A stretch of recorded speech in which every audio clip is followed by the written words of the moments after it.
It goes back to those use cases. If you know how you're going to use it, then you can prepare appropriately for that. We have Service Desk as an offering, and we're trying to prepare for that in our model into the future. It's going to be an evolution, not a revolution, and we're not going to be there overnight. We can prepare our agents to be on the process rather than in the process doing it. So instead of doing a password reset as a simple example, they're no longer going to be performing that task. We're going to have an AI chatbot that's going to perform that function for them.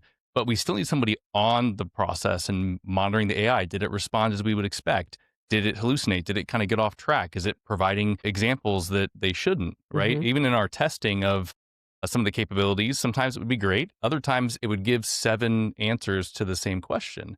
And that's not the right behavior. And so it's a huge opportunity for folks to upskill themselves. That's what we're doing with our service desk agents so that they can help better manage AI. And for a lot of our customers that are adopting Gemini or their own kind of LLMs internally, that's a huge opportunity because they're saying, hey, I'm building them quickly and we have a ton of use cases, but I need somebody to kind of manage and maintain them once I build them so I can go do the next one. And so that's a great opportunity to kind of upskill the service desk, use them for that, give them a career path, and have a huge support organization to maintain all these agents that you're going to see and be building out.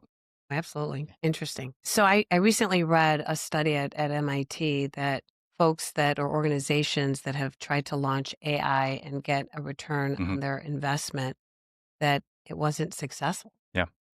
So what do you gentlemen think about that? Like, what should leaders be thinking about in order to get a positive ROI?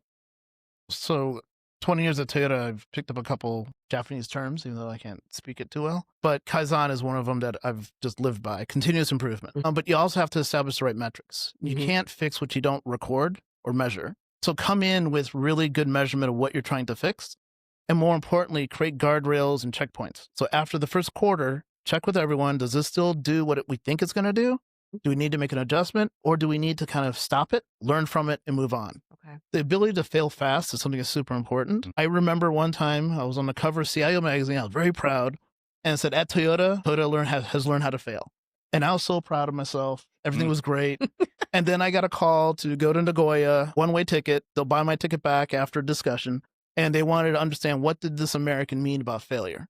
And I remember sitting in a room and no one was giving me eye contact. And ultimately they asked me what's going on. And I reminded them the Prius, the first one, was one of the worst Priuses ever. It was not a good Prius. But by the third Prius, it was the best-selling hybrid in America. That is failing fast, learning, and getting better. I was applying the Toyota principle to how we think. And then I got a free meal and I got a trip back to America. I was very excited about that, but I was also nervous because it's okay to be comfortable to know that you're failing at something, be aware of it, and move on. And the other quick thing I'll say is Socrates said, I know I'm intelligent because I know I don't know everything. And the minute someone arrogantly comes in and says, this is the way it's going to be, you should have comfort in questioning what they're trying to do. Yeah. I think organizations need to, again, have that plan, have that strategy, have that ROI, go back to those basics, those fundamentals we talked about earlier, because too often there's too many pilots. They're just kind of going at it without that plan and strategy. I think that's why a lot of it's failing.